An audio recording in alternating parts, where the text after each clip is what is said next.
modern day theologians, at least some of them, not all of them, but some of the contemporary Christian theologians out there, the popular theologians out there, the ones who are focused on the end times and Jesus coming, any second now, they miss all of what Paul is trying to do here by trying to use this particular passage as a key example in Scripture that there will be a rapture. You see, Paul was caught up into the third heaven, and that word caught up and rapture.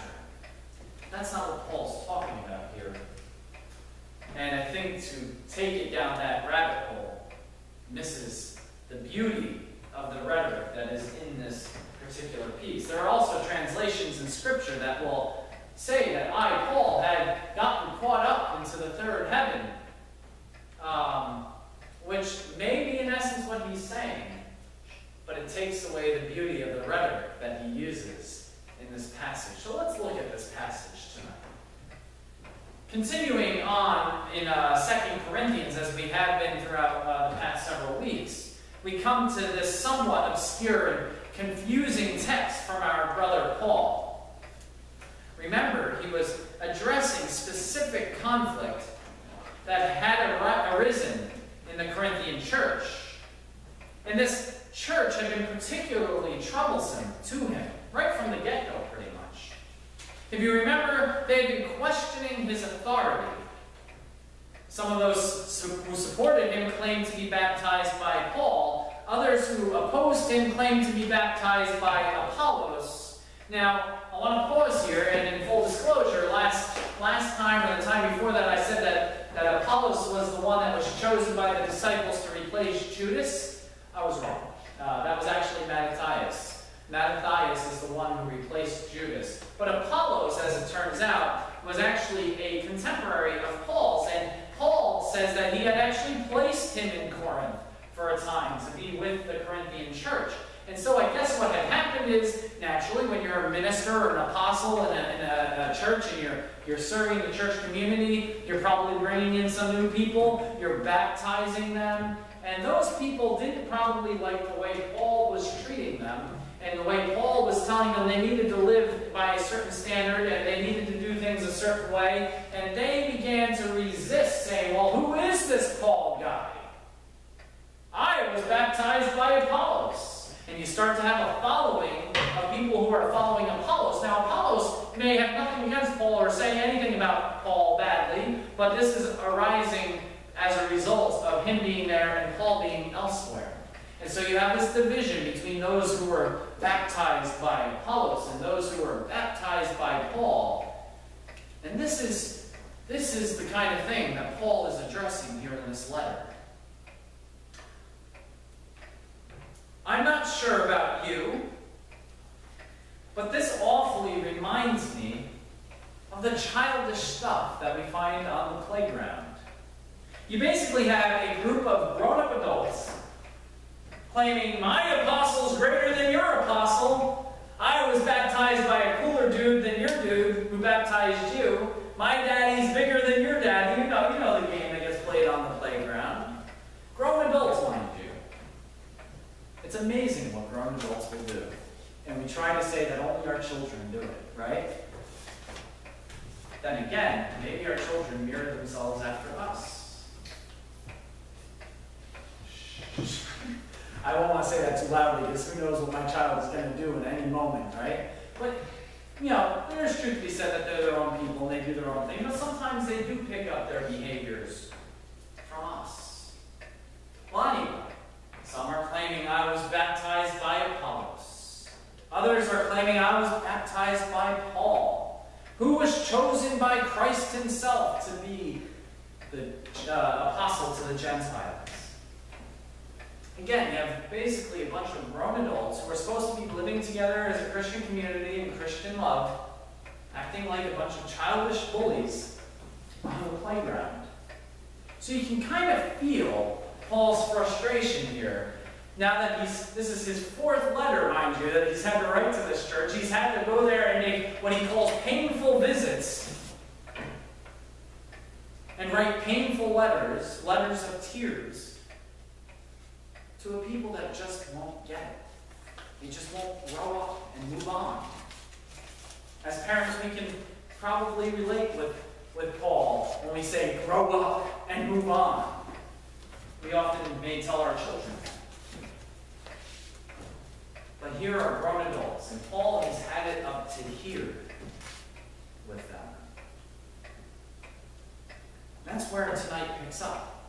That was all the backstory. Paul goes on to say that he knew a man. He knew a man who was caught up into the third heaven. Now, instantly, I have visions of Star Wars or some kind of fantastical journey that makes me, I can hear the theme right now and the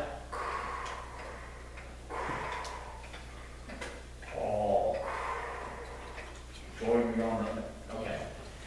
I can, if Dawn were here, she'd be slapping me right now, but at least it wasn't Yoda. I have visions of a fantastical journey of getting caught up into the third heaven. You notice that Paul doesn't say in his language that he was caught up in the third heaven, but that he knew a man who was caught up in the third heaven. But how quickly that language switches to talk about him. Paul is most definitely referring to himself, but he's using this language as a rhetorical device to prove a point. He states that God showed him things, gave him a great revelation that would blow your socks off. Things that he wasn't even permitted to repeat or say. And of course it helps if you aren't the person, well, I don't know what he said, what revelation he had, but he couldn't even tell me, you know. But things that Paul isn't even permitted to say. And even if he could, he would boast about that because it was God and God's grand vision, not his. But as for himself, well, he said, I said that wrong. Not that he would boast about it, he wouldn't boast about it because it's God's vision, not his. But as for himself, he will not boast, he says, unless it is about his weaknesses. How many of you boast about your weaknesses? How many of you say, you know, I overate last night. It was the most amazing thing, and I'm going to gain 10 pounds by the end of next week. Woo! I really need to get back on track. We just don't tend to talk about our weaknesses, do we? And if we do talk about them, we're certainly not boasting it, but we're kind of like tucking the tail between our legs and going, yeah, I ate too much, I'd just rather not talk about it. What's that? Or we complain about our weaknesses. We don't boast about our weaknesses. What could Paul possibly be telling us to do? How can we possibly boast about our weaknesses? How could that ever be a good thing, Paul, to go out there and start sharing with the world about how great we are at being bad, how awesome it is that we fall short all the time? How can we boast about our weaknesses? What is Paul telling us to do? Well, let's go on. Paul proceeds to tell us that he has suffered a great weakness, that he pleaded with God to remove this weakness of his, this thorn in the flesh. 3 times pleaded with him. 3 times. But God did not remove it. Now this, at this point, may sound completely disconnected. Like, how do we get from being caught up in a fantastic journey in the third heaven to Paul's thorn in the flesh? It is here and now that Paul reins in his point. Paul's grand vision, the vision that was given to him by God, is this: your weaknesses serve to keep you humble. So that when stuff comes together and great things are done, you know that it is by God that they are being done, and not by you. So when Paul says to boast in our weaknesses, he's not saying do cartwheels and pull out the Jack Daniels and sit out on the lawn and enjoy your weaknesses to the fullest and boast to your friends during the week. This is not what Paul is talking about. What Paul is saying, be aware of your weaknesses. Don't be afraid to admit them. Don't be afraid to share them. And when you overcome those weaknesses, know that it's not you overcoming them, but God within you overcoming your weaknesses. When things go great, despite the fact that you fell off track, know it's the power and the presence of God in your midst that is causing these things to happen.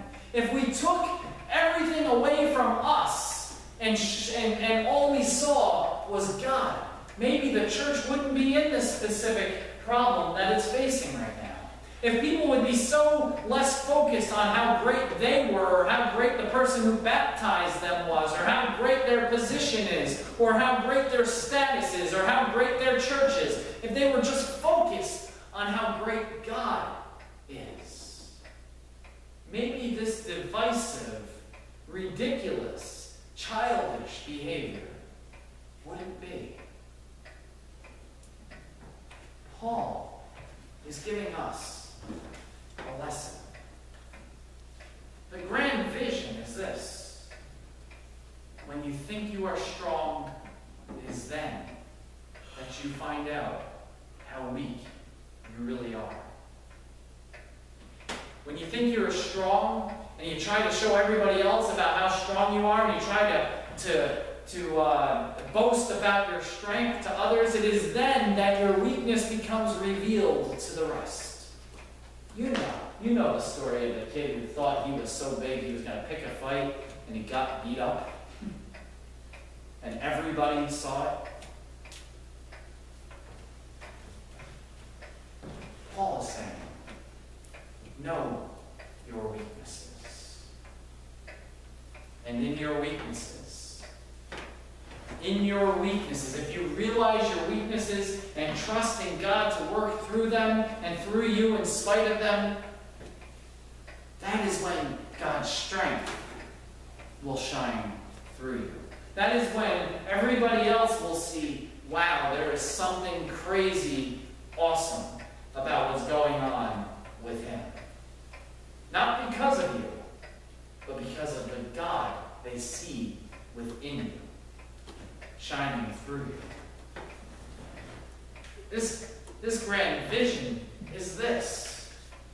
You don't have to get things right. You don't have to be perfect. You don't have to know everything. You don't have to be strong and courageous all of the time. You don't have to do anything but this. Trust in God.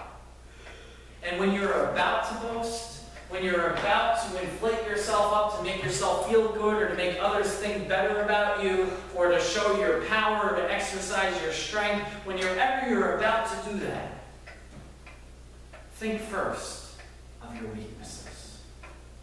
Remember how not strong you are. Remember the times you have fallen.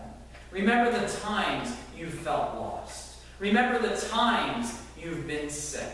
Remember the times you haven't treated people the way God would want you to treat people. Remember the times you haven't treated yourself the way God would want you to treat yourself. Remember the times that you haven't done the things God has called you to do when you knew you should.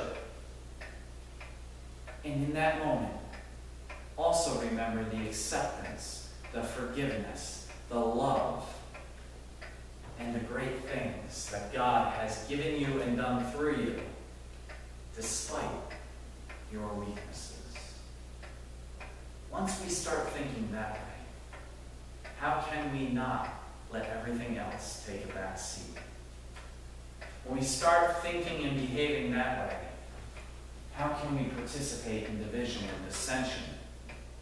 How can we participate in arguing, bickering, fighting, and boasting? This is what God has called us to do. This is God's grand vision for us. Amen. Gracious and loving God, you love us so much that you sent your only Son. That all we have to do in order to receive your Son is to believe and to trust that you are God, that you are sovereign, and that you are working through us in spite of us. Lord, we don't need to be powerful or rich or wealthy or great or awesome or have all the right ideas or think the right ways or be the right things all the time. We just simply need to have faith. To take that leap of faith and total trust that you will guide us through.